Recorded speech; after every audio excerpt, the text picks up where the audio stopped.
Comment avait-elle obtenu les clés de ma maison? Je l'ai observée se déplacer dans le salon principal, mais elle ne semblait rien examiner de particulier.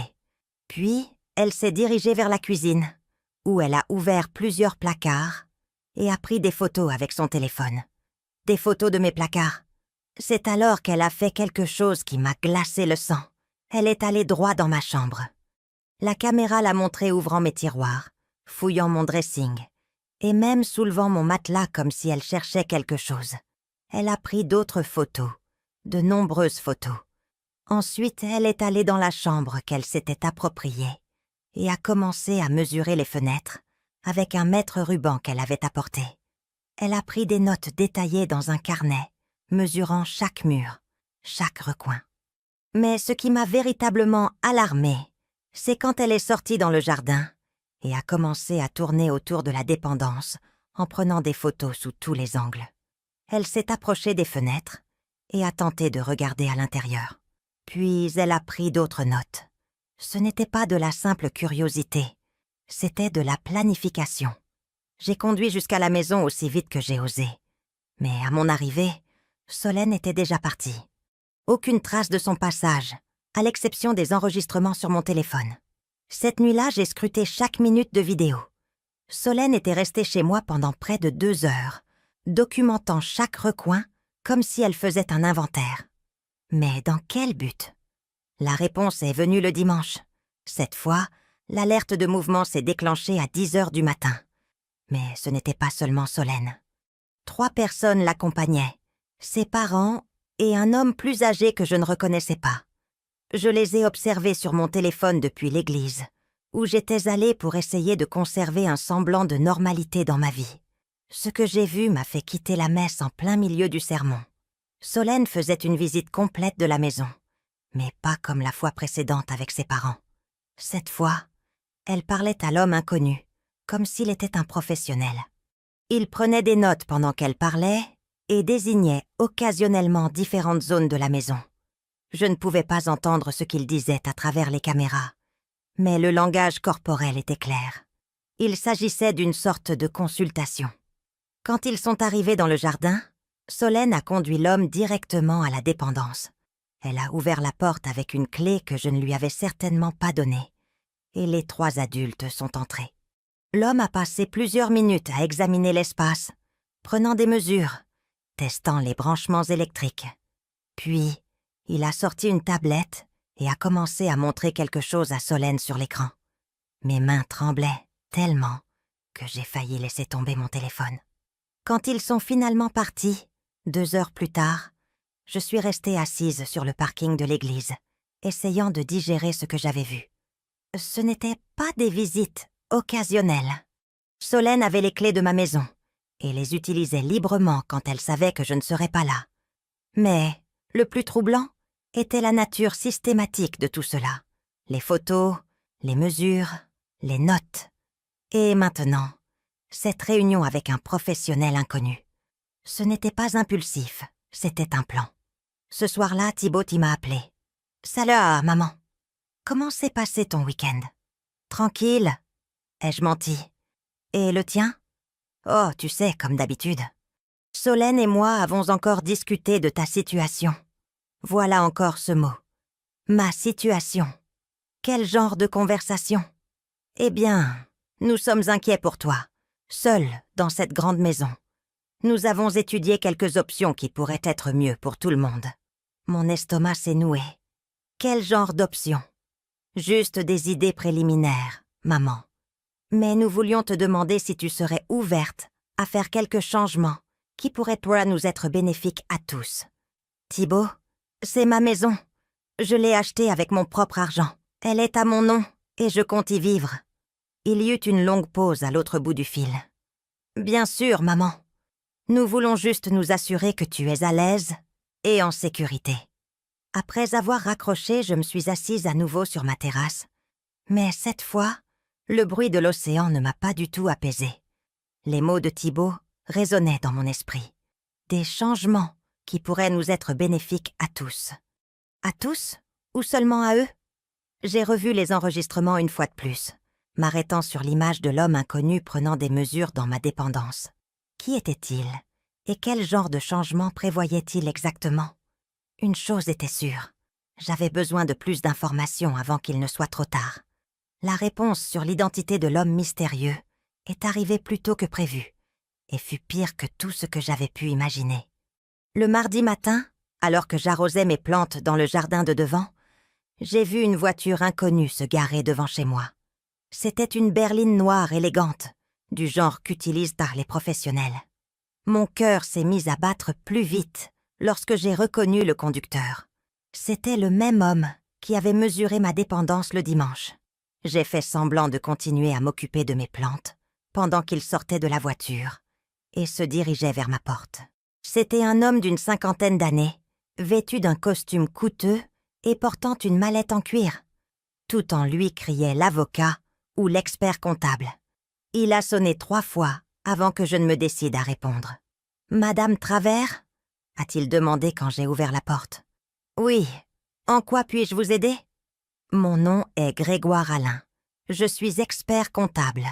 Votre belle-fille, Solène, m'a contacté au sujet de certaines questions financières liées à cette propriété. J'ai gardé une expression neutre, bien qu'à l'intérieur, je hurlais. « Je ne suis pas sûre de quoi vous parlez, monsieur Alain. Je n'ai sollicité aucun service de comptabilité. » Il a froncé les sourcils en consultant quelques notes dans son carnet. « C'est étrange. Madame Blanchard m'a dit que vous étiez intéressé par l'exploration d'options pour convertir une partie de votre propriété en une unité de location saisonnière, plus précisément le bâtiment arrière. Blanchard, le nom de jeune fille de Solène. Je crains qu'il y ait eu un malentendu, ai-je répondu prudemment. Je n'ai aucun intérêt à louer une quelconque partie de ma propriété. Grégoire Alain semblait maintenant sincèrement confus.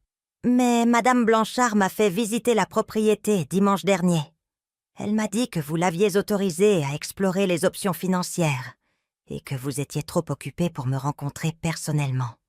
Le froid que j'ai ressenti n'avait rien à voir avec la brise de l'océan. Quel genre d'options financières? Eh bien, d'après ces chiffres, vous pourriez générer entre 1100 et 1400 € par semaine en louant l'unité arrière pendant la haute saison. Cela représenterait environ 14 000 € durant les 3 mois d'été. Assez lucratif, compte tenu de l'emplacement en bord de mer. Mon esprit tournait à plein régime. Et quoi d'autre? Que vous a dit Madame Blanchard? Elle m'a expliqué que vous envisagiez de déménager dans l'unité plus petite pour maximiser les revenus locatifs de la maison principale. Très astucieux. Vraiment. De nombreux propriétaires âgés font des arrangements similaires pour compléter leurs revenus de retraite. Voilà le plan complet, exposé par un comptable qui pensait aider une grand-mère entrepreneuse. « Monsieur Alain, » dis-je lentement, « je pense que Madame Blanchard vous a trompé. Elle n'a aucune autorité pour prendre des décisions concernant ma propriété, et je ne suis absolument pas intéressée à déménager dans la dépendance. » Son visage est devenu blême. « Oh mon Dieu! Vous êtes en train de dire qu'elle n'avait pas le droit de me contacter? » Exactement. Après que Grégoire Alain se soit excusé profusément et soit parti, je me suis assise dans ma cuisine, tremblante. Ce n'était pas seulement de la rage que je ressentais, mais une trahison si profonde qu'elle me faisait mal physiquement. Solène n'avait pas seulement prévu de s'emparer de ma maison. Elle avait commencé à mettre ce plan en œuvre, utilisant des professionnels pour légitimer son stratagème. Mais quel rôle jouait Thibault dans tout ça? La réponse est venue cet après-midi même. J'étais dans ma chambre quand l'alerte de mouvement a retenti sur mon téléphone. Cette fois, c'était Thibault et Solène ensemble, entrant par la porte d'entrée comme si c'était leur propre maison. Je me suis cachée dans mon dressing avec le téléphone, observant la diffusion en direct pendant qu'il s'installait dans mon salon. « Tu as parlé à Alain aujourd'hui ?» ai-je entendu Thibault demander. « Oui, mais il y a eu un problème, » a répondu Solène. « Ta mère lui a dit qu'elle n'avait pas l'autorisation de le contacter. »« Merde! Tu crois qu'elle se doute de quelque chose ?»« Je ne sais pas, mais nous devons accélérer les choses. Nous ne pouvons pas risquer qu'elle découvre le plan complet avant qu'il ne soit prêt. » Thibault soupira bruyamment. « Je suis toujours mal à l'aise avec tout ça, Solène. » « Sérieusement, On va encore avoir cette conversation? La voix de Solène est devenue froide. Thibaut, ta mère est assise sur une mine d'or ici. Cette propriété vaut au moins 450 000 €, et elle gaspille son potentiel en vivant ici seule, comme une ermite. Mais c'est sa maison, Solène. Elle a travaillé toute sa vie pour l'acheter. Et nous avons travaillé toute notre vie aussi. Qu'avons-nous à montrer? Un appartement en location et des emplois qui paient à peine les factures. Pendant ce temps, elle est ici seule dans ce manoir au bord de la plage. Ce n'est pas un manoir. Ce n'est pas la question. La voix de Solène s'est élevée. La question est que nous devons penser à notre avenir, à l'avenir de nos enfants quand nous en aurons. Ta mère ne vivra pas éternellement. Ne préfères-tu pas que nous profitions de cette propriété maintenant, quand nous pouvons tous en jouir, plutôt que d'attendre sa mort? Un long silence a suivi. Quand Thibaut a finalement parlé, sa voix semblait vaincue. Et si elle ne coopère pas? Alors nous devrons être plus créatifs. J'ai déjà parlé à ma cousine Chloé, celle qui travaille dans les services sociaux. Elle dit qu'il y a des moyens de démontrer qu'une personne âgée ne peut plus vivre de manière indépendante, en toute sécurité. Mon sang se glaça. Les services sociaux. Quel genre de moyens? La documentation d'incidents de confusion, d'oubli, de décisions financières discutables. Chloé dit que si nous pouvons établir un schéma de déclin cognitif, nous pourrions demander une évaluation de compétences. Solène, ça ressemble à... À quoi? À protéger ta mère d'elle-même? Thibaut, regarde-la objectivement. Elle a acheté cher sans consulter personne. Elle a déménagé ici seule, sans avoir de plan réel pour l'entretien ou la sécurité. Ce ne sont pas des signes de déclin du jugement, ce sont des signes d'indépendance. Appelle ça comme tu veux. Mais Chloé dit que si nous pouvons documenter suffisamment d'incidents de jugement altérés, nous pourrions obtenir la tutelle. Temporairement, bien sûr. Juste jusqu'à ce que nous puissions nous assurer qu'elle vit dans un environnement plus sûr et approprié pour son âge. Mes mains tremblaient tellement que j'ai failli laisser tomber mon téléphone. Ils parlèrent de me faire déclarer incompétente, de me retirer ma capacité juridique à prendre mes propres décisions. Et où vivrait-elle? A demandé Thibaut d'une petite voix. Eh bien, après toutes les recherches que j'ai faites, je pense que la dépendance serait vraiment parfaite pour elle. Avec quelques rénovations mineures, bien sûr. Nous pourrions en faire un petit appartement confortable. Elle aurait son intimité, mais nous serions à proximité pour la superviser. Et la maison principale deviendrait notre foyer familial, évidemment. Et comme nous en avons discuté, nous pourrions louer des chambres pendant la haute saison pour générer des revenus supplémentaires. C'est une situation gagnant-gagnant, Thibaut. Ta mère obtient des soins et une supervision. Nous obtenons une maison et une source de revenus. Et la propriété est utilisée à son plein potentiel. Il y avait une logique tordue dans son plan qui me donnait la nausée. Ils avaient pensé à tout, même à la manière de faire croire qu'ils me rendaient un service. Combien de temps prendrait tout ça? A demandé Thibaut. Chloé dit que si nous commençons à documenter les incidents maintenant, nous pourrions avoir un dossier solide dans 3 à 6 mois. Surtout si nous pouvons montrer qu'elle prend des décisions financières, irrationnelles ou dangereuses. Comme quoi? Eh bien, par exemple, elle a dépensé presque tout son argent de la retraite pour cette maison. Cela pourrait être interprété comme une imprudence financière, surtout pour quelqu'un à revenu fixe. C'était mon argent, mes économies d'une vie, ma décision. Il y a aussi le fait qu'elle vit seule dans une propriété en bord de mer, ce qui est intrinsèquement risqué pour une personne âgée. Tempête, intrus, urgence médicale, sans personne à proximité pour aider. Chaque point que mentionnait Solène était un autre clou dans le cercueil de mon indépendance. Je pouvais voir exactement comment ils présenteraient dans leur dossier. Apolline Travers, femme de 62 ans, prenant des décisions imprudentes, vivant dangereusement, ayant besoin de protection contre sa propre imprudence. J'ai besoin de temps pour réfléchir à ça, a dit Thibaut finalement. Nous n'avons pas beaucoup de temps, Thibaut. Plus nous attendons, plus elle a d'occasion de faire quelque chose qui complique nos plans. On a déjà eu l'incident avec Alain aujourd'hui. Je sais. C'est juste beaucoup. C'est notre avenir, a dit Solène fermement. Et je ne vais pas le laisser passer à cause de sentiments de culpabilité mal placés. Ils sont partis 20 minutes plus tard, me laissant assise dans mon dressing, en état de choc complet. Non seulement ils voulaient Tom à maison, mais ils voulaient détruire ma compétence mentale pour l'obtenir. Et le plus effrayant de tout, c'est qu'ils avaient un plan spécifique pour le faire. Les jours suivants furent un cauchemar de surveillance constante. Chaque fois que mon téléphone sonnait, chaque fois que j'entendais une voiture dans l'allée, mon cœur s'accélérait. Je savais que Solène et Thibaut reviendraient. Et je savais que lorsqu'ils le feraient, ils commenceraient à mettre en œuvre leur plan pour détruire ma crédibilité mentale. Je n'ai pas eu à attendre longtemps.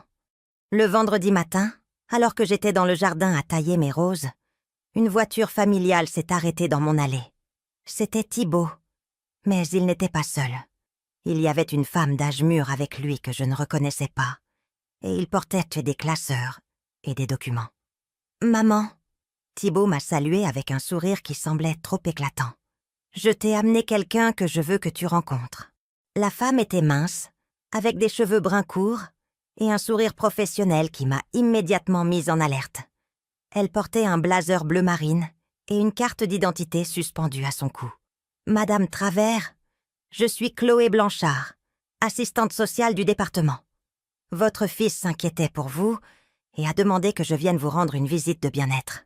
Voilà la cousine de Solène, exactement comme il l'avait prévu. Je n'ai pas besoin d'une visite de bien-être, ai-je répondu calmement, bien qu'intérieurement je fulminais. Je vais parfaitement bien. Bien sûr que si, a dit Chloé de cette voix condescendante qu'elle utilisait probablement avec toutes les personnes âgées.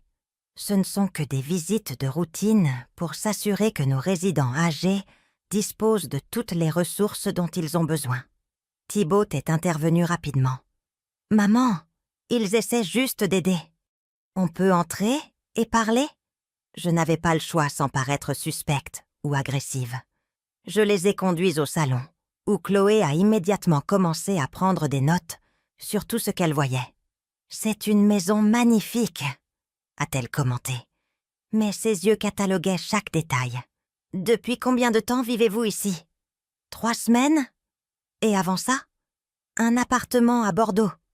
Et qu'est-ce qui vous a motivé à déménager ici ? » C'était une question apparemment innocente, mais je voyais où elle voulait en venir. Je voulais vivre au bord de l'océan pour ma retraite. Je comprends. Et avez-vous discuté de cette décision avec votre famille ? Thibaut s'est agité inconfortablement sur son siège. « Maman, il n'y a rien de mal à ce que tu aies acheté la maison. Chloé veut juste comprendre ta situation. » « Ma situation ?» Chloé est intervenue doucement. « Nous voulons juste nous assurer que vous avez tout le soutien dont vous avez besoin pour vivre de manière indépendante ici. Avez-vous des amis dans la région ? Connaissez-vous vos voisins ? Je viens d'emménager. Je fais connaissance avec les gens progressivement, bien sûr. Et en termes de soins médicaux, avez-vous établi des relations avec des médecins locaux ? » Chaque question était comme un petit piège. Si je disais que je n'avais pas encore trouvé de médecin, je passerais pour irresponsable. Si je disais oui, il me demanderait des détails spécifiques que je n'avais pas. Je suis en train de transférer mes dossiers médicaux. Chloé a noté quelque chose. Et financièrement, vous sentez-vous à l'aise avec les coûts d'entretien d'une propriété de cette taille ? Très à l'aise. Excellent. Thibaut a mentionné que vous avez utilisé une part importante de vos économies de retraite pour l'achat. Cela ne vous inquiète pas en termes de sécurité financière future ? Voilà la première bombe. Thibaut avait fourni des informations sur mes finances. « Mes finances sont mon affaire », ai-je répondu fermement. « Bien sûr que si », a dit Chloé rapidement. « Nous voulons juste nous assurer que vous avez accès à des ressources si vous en avez besoin à l'avenir. » La visite a duré 45 minutes de plus, avec Chloé posant des questions apparemment innocentes sur ma routine quotidienne, mes plans d'urgence, mon réseau de soutien social. Thibaut ajoutait occasionnellement des commentaires qui me soutenaient, soi-disant, mais qui en réalité nourrissaient les préoccupations de Chloé. Maman a toujours été très indépendante. disait-il, parfois au point d'être têtu pour accepter de l'aide. Ou, elle a l'habitude de faire les choses à sa manière, même quand ce n'est pas la décision la plus pratique.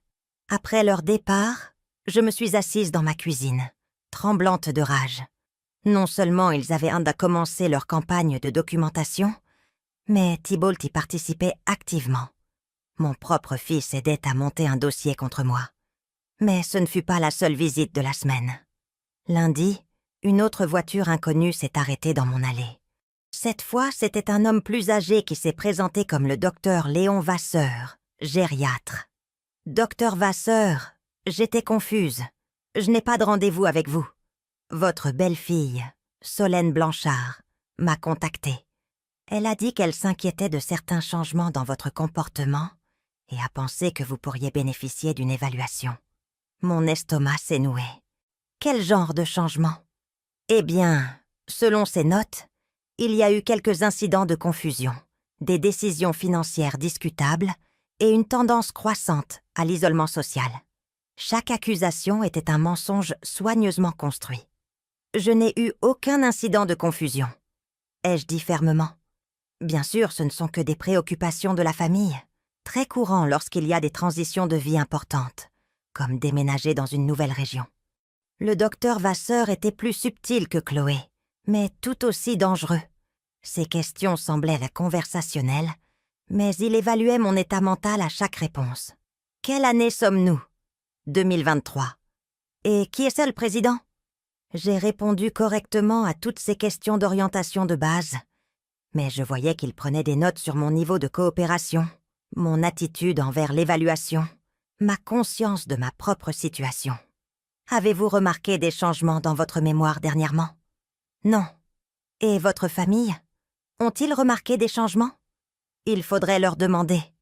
Il a noté quelque chose sur la défensive et le manque de conscience. Pouvez-vous me parler de votre décision d'acheter cette maison? C'était un autre piège. Si je semblais trop impulsive, cela passerait pour une décision irrationnelle. Si je semblais trop calculée, je pourrais paraître obsessionnelle. Je voulais vivre au bord de l'océan pour ma retraite. J'ai économisé de l'argent pendant des années pour pouvoir le faire. Et avez-vous discuté de cette décision avec votre famille? C'est mon argent et ma décision. Plus de notes sur la défensive et l'isolement de la vie familiale. Après le départ du docteur Vasseur, j'ai appelé mon propre médecin à Bordeaux. Le docteur Isabelle Caron était mon médecin depuis 15 ans. « Apolline, comment allez-vous? Comment se passe la vie à la plage? » « Isabelle, j'ai besoin de votre aide. Quelqu'un essaie de me faire déclarer mentalement incompétente. » Je lui ai expliqué toute la situation. Le docteur Caron a écouté en silence, faisant occasionnellement des bruits de compréhension ou de dégoût. « Apolline, cela ressemble à de l'abus financier envers une personne âgée, » a-t-elle dit finalement. « Avez-vous envisagé de contacter un avocat? Ils n'ont encore rien fait légalement. Ils ne font que monter un dossier. Eh bien, je peux vous aider sur le plan médical. Je vais vous envoyer par courrier une évaluation cognitive complète que vous avez passée il y a 6 mois dans le cadre de votre examen de départ à la retraite. Les résultats étaient parfaitement normaux. Je documenterai également votre état mental actuel lors de cet appel.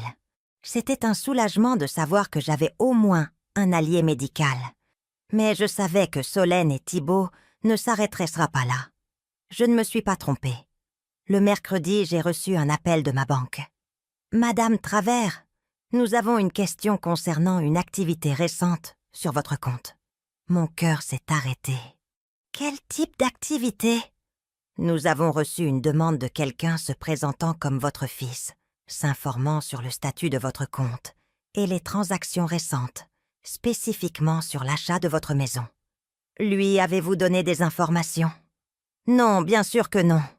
Mais nous voulions confirmer si vous avez autorisé quelqu'un à accéder aux informations de votre compte. Absolument pas. Parfait.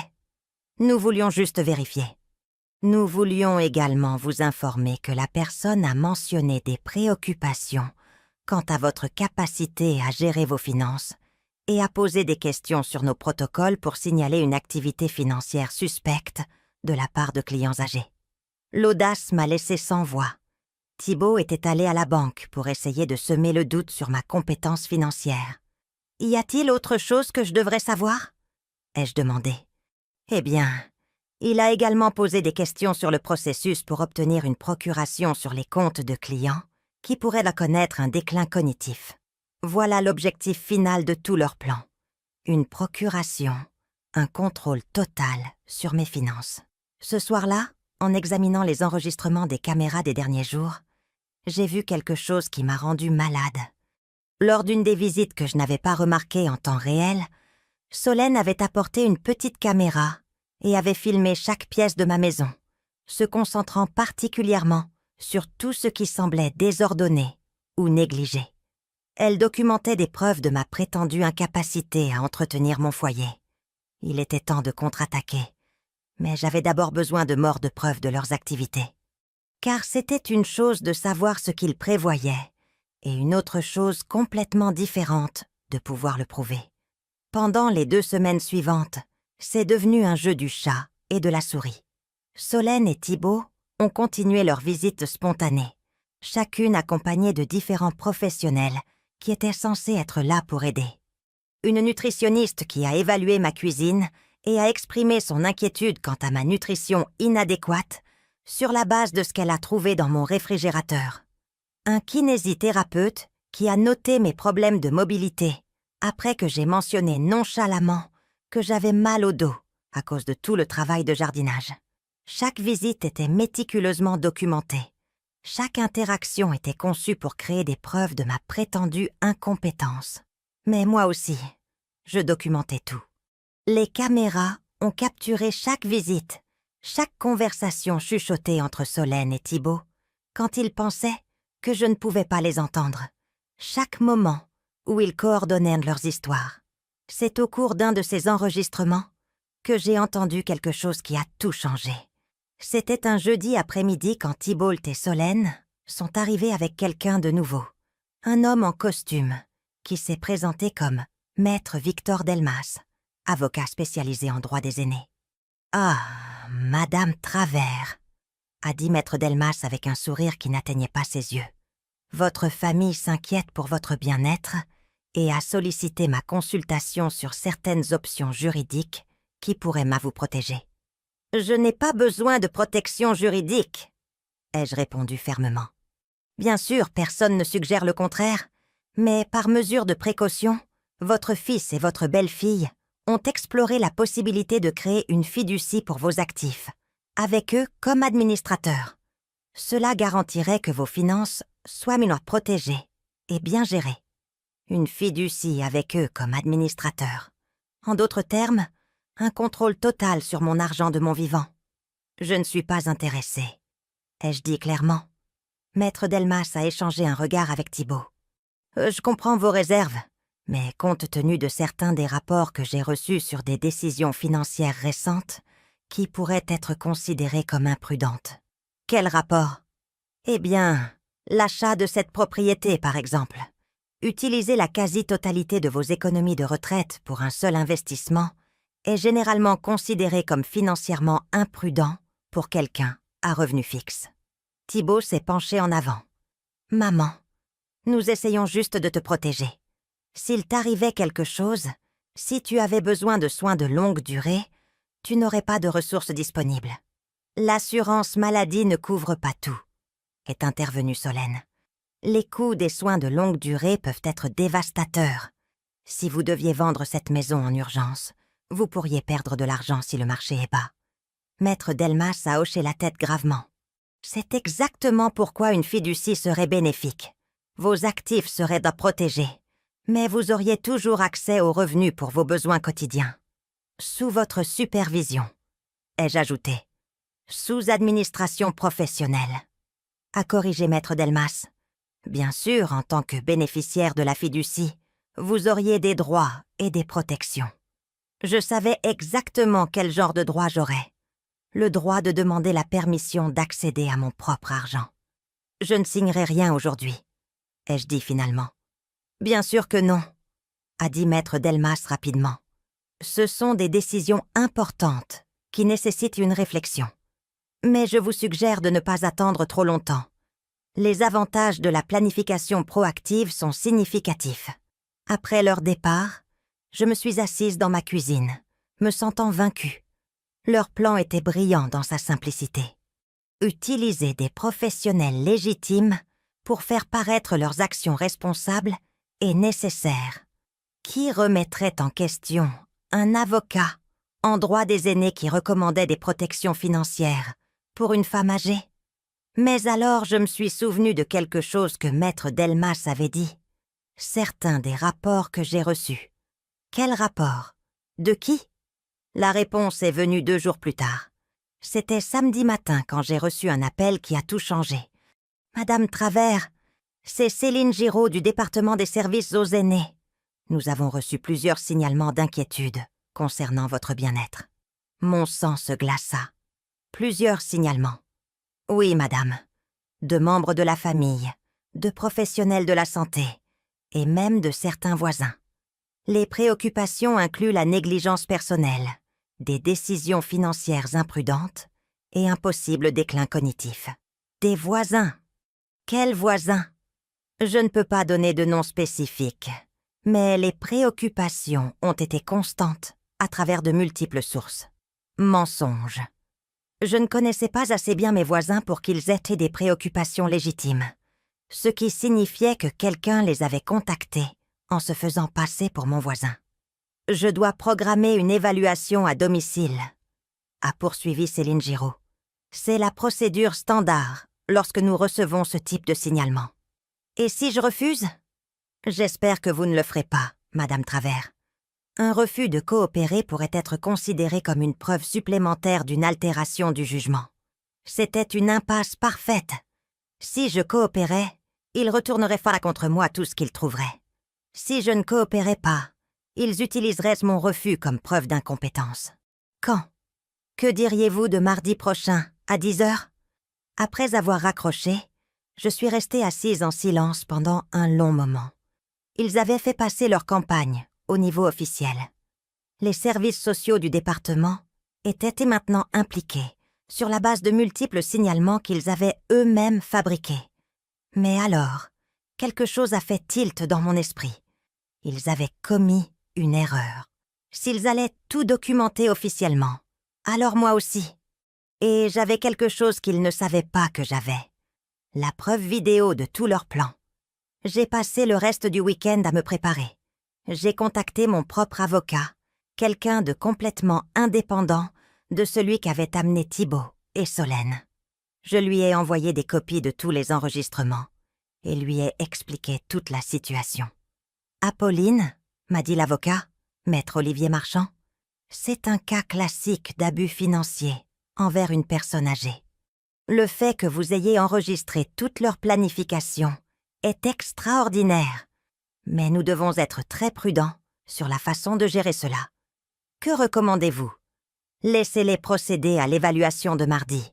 Coopérez pleinement. Soyez la personne la plus saine d'esprit et la plus compétente que vous ayez jamais été.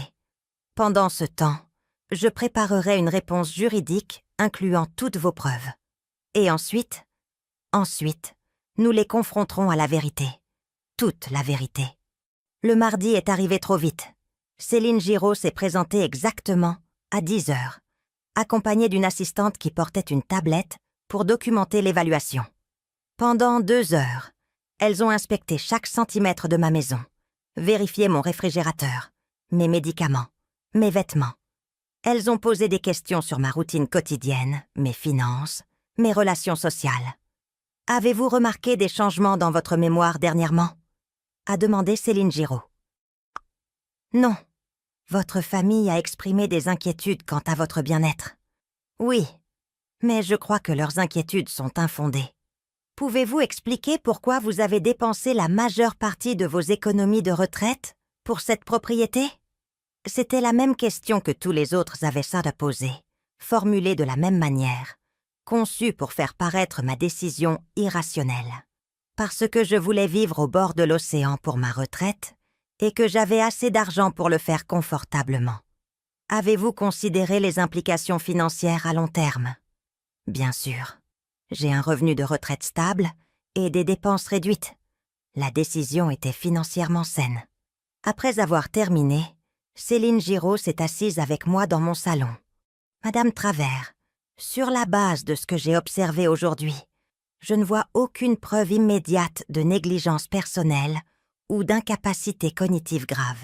Cependant, certaines de vos décisions récentes soulèvent des questions sur votre jugement. Quel genre de questions? La décision de déménager ici sans établir de réseau de soutien social local, la dépense importante de vos économies, la résistance apparente à l'implication de la famille dans vos décisions financières. Celles-ci pourraient être des signes d'isolement social et d'altération du jugement. » C'était incroyable. Ils avaient transformé mon indépendance en pathologie.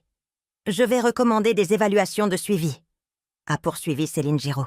« Une évaluation neuropsychologique complète et une consultation financière avec un planificateur certifié. Et si ces évaluations montrent que je suis parfaitement compétente, alors nous classerons le dossier. Mais, Madame Travers, j'espère que vous considérerez sérieusement les préoccupations de votre famille. Ils voient bien souvent des choses que nous ne pouvons pas détecter en une seule visite. » Après leur départ, j'ai appelé Maître Olivier Marchand. « Comment ça s'est passé ?»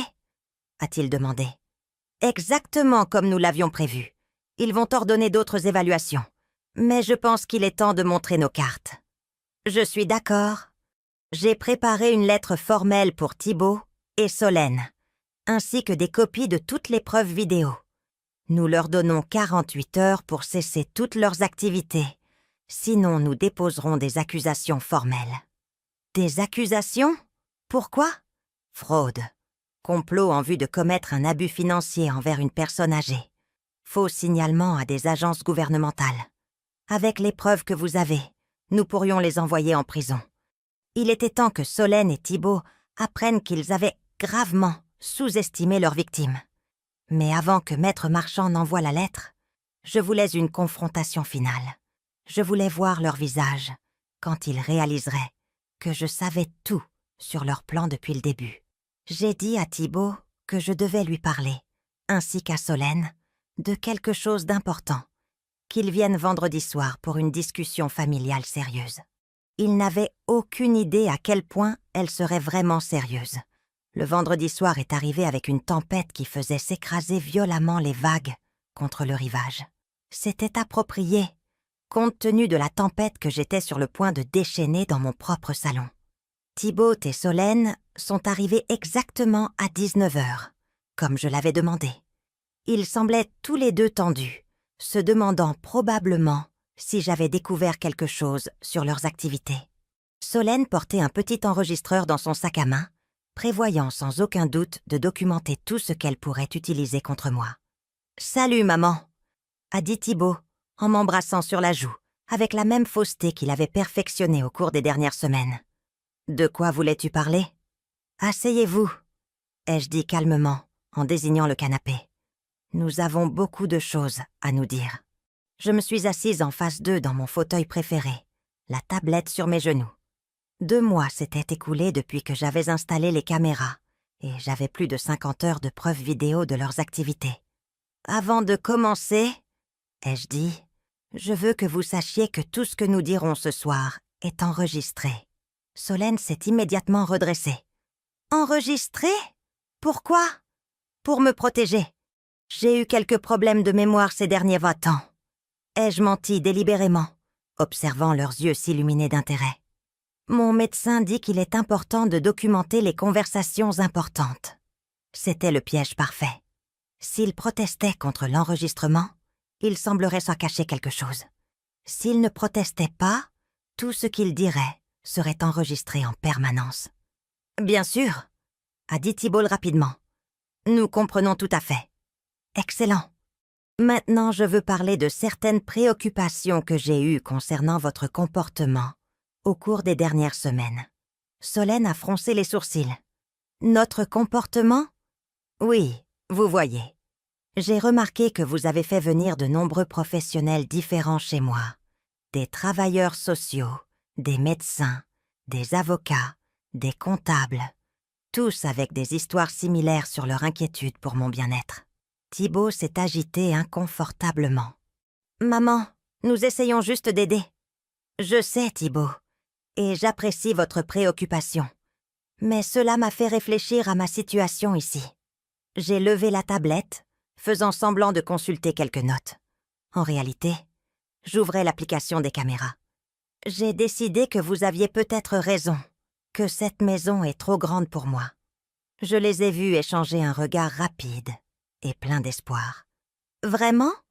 a demandé Solène, essayant de garder une voix neutre. « Oui, j'ai réfléchi à vos suggestions concernant la dépendance arrière. Ce pourrait être une solution viable. » Ils avaient maintenant du mal à contenir leur excitation. « Maman, c'est si sage de ta part, » a dit Thibaut. « Je pense que tu pourrais vraiment être heureuse là-bas, et nous serions ici pour t'aider, avec tout ce dont tu as besoin. »« Exactement, » a ajouté Solène. « Et nous pourrions gérer tout l'entretien de la maison principale, les finances, toutes ces choses stressantes.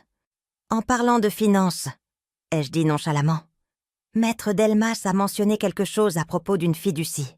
« Oui, » a dit Solène avec empressement. « Ce serait le moyen idéal de protéger vos actifs, tout en vous assurant d'avoir tout ce dont vous avez besoin. Avec vous comme administrateur. » « Eh bien, oui. Nous sommes de la famille, Apolline. À qui d'autre pourrais-tu faire confiance ?» J'ai souri, mais ce n'était pas un sourire chaleureux. « C'est une question intéressante, Solène. À qui puis-je faire confiance ?» J'ai touché l'écran de la tablette et l'enregistrement vidéo a commencé à jouer sur le téléviseur grand écran que j'avais connecté plus tôt. Leurs propres voix ont rempli la pièce. « Alors, nous devrons être plus créatifs. J'ai déjà parlé à ma cousine Chloé, celle qui travaille dans les services sociaux. Elle dit qu'il y a des moyens de démontrer qu'une personne âgée ne peut plus vivre de manière indépendante, en toute sécurité. » La couleur a quitté leurs deux visages. « Qu'est-ce que c'est ?» a murmuré Thibaut. « Ceci, » ai-je dit calmement, « est un enregistrement de vous deux, en train de comploter pour me faire déclarer mentalement incompétente afin de pouvoir voler ma maison. » L'enregistrement a continué, montrant leur discussion sur la documentation d'incidents de confusion, sur l'utilisation des services sociaux pour monter un dossier contre moi, sur la transformation de mon indépendance en preuve de déclin mental. « Maman, je peux expliquer ?» a commencé Thibaut, mais j'ai levé une main pour le faire taire. « Laisse-moi continuer. Il y a plus. Je suis passée à l'enregistrement de Solène, faisant la visite avec le comptable, parlant de transformer ma maison en propriété de location tout en me reléguant à la dépendance. Puis, la vidéo 2 discutant de me forcer à signer une procuration. Au moment où j'ai fini de montrer les preuves les plus accablantes, Solène pleurait et Thibaut semblait sur le point de vomiter. « Maman, je suis désolée, » a dit Thibaut d'une voix brisée. « Je n'ai jamais voulu que ça aille si loin. »« Mais c'est allé si loin, n'est-ce pas ?» ai-je répondu. « Impliquer les services sociaux, faire venir des médecins pour m'évaluer, faire de faux signalements sur mon état mental. Sais-tu que faire de faux signalements à des agences gouvernementales est un délit grave ?» Solène a finalement retrouvé sa voix. « Apolline, tu dois comprendre. Nous étions juste inquiets pour toi. »« Inquiets ?» J'ai ri. Mais il n'y avait aucune gaieté là-dedans. Ah. Solène, dans un de ces enregistrements, tu as littéralement dit que je n'allais pas vivre éternellement et que tu voulais profiter de ma propriété maintenant plutôt que d'attendre ma mort. Elle est devenue encore plus pâle. J'ai plus de 50 heures de preuves vidéo. Ai-je continué. Vos plans complets pour me déclarer incompétente, voler ma maison et contrôler mes finances. Tout est documenté en haute définition. Thibaut s'est penché en avant, la tête entre les mains. « Qu'est-ce que tu vas faire ?» C'est une excellente question, Thibaut. Mon avocat pense que j'ai un dossier solide pour des poursuites pénales. Fraude, complot, en vue de commettre un abus financier envers une personne âgée, faux signalement. Il est assez sûr que vous pourriez tous les deux être condamnés à de la prison. Solène s'est mise à sangloter pour de bon. « S'il te plaît, Apolline. Nous avons des emplois, une réputation. Ça nous ruinerait. Comme vous avez essayé de me ruiner, je me suis levée et j'ai marché vers la fenêtre, regardant la tempête dehors. Les vagues étaient énormes, s'écrasant contre le rivage avec une force que je pouvais sentir à travers la vitre. Cependant, ai-je dit en me tournant vers eux, je suis prête à conclure un marché. Ils m'ont tous les deux regardé avec un espoir désespéré. Vous ne me contacterez plus jamais. Vous ne mettrez plus jamais les pieds sur ma propriété. Vous allez contacter tous les professionnels que vous avez fait venir ici, et vous allez retirer chaque inquiétude que vous avez exprimée sur mon bien-être mental. Vous allez le faire immédiatement, et vous allez documenter ces rétractations pour moi. Thibault a hoché la tête vigoureusement. Oui, bien sûr. De plus, ai-je poursuivi, vous allez rendre les clés de ma maison que vous avez obtenues d'une manière ou d'une autre sans ma permission. Solène a fouillé dans son sac et a sorti un jeu de clés, les posant sur la table basse avec des mains tremblantes. Et après, a demandé Thibault. Après, je ne vous reverrai plus jamais. Nous considérerons que cette affaire est terminée, tant que vous respecterez toutes mes conditions. Et si nous ne le faisons pas, a demandé Solène à voix basse, alors mon avocat dépose immédiatement les accusations criminelles. Et croyez-moi, après tout ce que vous avez fait, je n'aurai aucun scrupule à vous envoyer en prison. Ils sont partis cette nuit-là sous la tempête, vaincus et détruits. Thibault s'est retourné une fois en arrivant à sa voiture, comme s'il allait dire quelque chose. Mais Solène l'a poussé à l'intérieur, et ils sont partis. Au cours des 2 semaines suivantes, ils ont respecté chacune de mes conditions. Le docteur Vasseur a appelé pour s'excuser du malentendu concernant mon évaluation. Chloé Blanchard des services sociaux a reçu une rétractation formelle de toutes les préoccupations précédemment exprimées. L'avocat maître Delmas a été informé que ses services n'étaient pas plus nécessaires. Céline Giraud des services aux aînés a appelé pour m'informer que toutes les plaintes contre moi avaient été retirées par ceux qui les avaient déposées. C'est inhabituel, m'a-t-elle dit. Mais lorsque les membres de la famille retirent leurs préoccupations et affirment qu'il s'agissait de malentendus, nous classons généralement le dossier. Je comprends tout à fait, ai-je répondu. 1 mois plus tard, j'étais assise sur ma terrasse avec une tasse de café, regardant le lever du soleil sur l'océan. La paix que je ressentais était différente de tout ce que j'avais connu auparavant. Ce n'était pas seulement l'absence de menaces, c'était la présence d'une véritable liberté. J'avais protégé ma maison, mon indépendance et ma dignité. Mais plus que cela, j'avais prouvé quelque chose que Solène et Thibault n'ont jamais compris, que l'âge n'est pas synonyme de vulnérabilité et que sous-estimer une femme âgée est une erreur coûteuse. Mon téléphone a sonné, interrompant mes pensées. C'était un numéro que je ne reconnaissais pas. « Madame Travers, c'est Juliette Chen, du centre communautaire local. Nous avons entendu dire que vous êtes nouvelle dans la région et nous voulions vous inviter à notre club de lecture. Nous nous réunissons tous les jeudis matins. » J'ai souri, regardant l'océan qui s'étendait à l'infini devant moi. « J'adorerais, Juliette. À quelle heure ?» Après avoir raccroché, j'ai pensé à Thibault. Quelque part au fond de mon cœur, il y avait encore de la douleur pour la perte de mon fils. Mais il avait choisi Solène, plutôt que sa propre mère. Il avait choisi la cupidité plutôt que l'amour. Et il avait choisi la manipulation plutôt que l'honnêteté. C'était ses décisions. Et il devrait maintenant vivre avec les conséquences. Quant à moi, je vivais avec les récompenses de mes propres décisions. Le courage d'acheter cette maison, la sagesse de faire confiance à mon instinct et la force de me battre pour ce qui était à moi. Alors que le soleil se levait complètement sur l'horizon, peignant le ciel de teintes roses et dorées, j'ai pris une gorgée de mon café et j'ai souri. À 62 ans, j'avais enfin appris la leçon la plus importante de la vie. Que la vraie liberté ne vient pas du fait d'être aimé par les autres, mais de se respecter suffisamment pour ne laisser personne vous prendre ce que vous avez gagné. L'océan s'étendait devant moi, vaste et plein de possibilités, exactement comme mon avenir.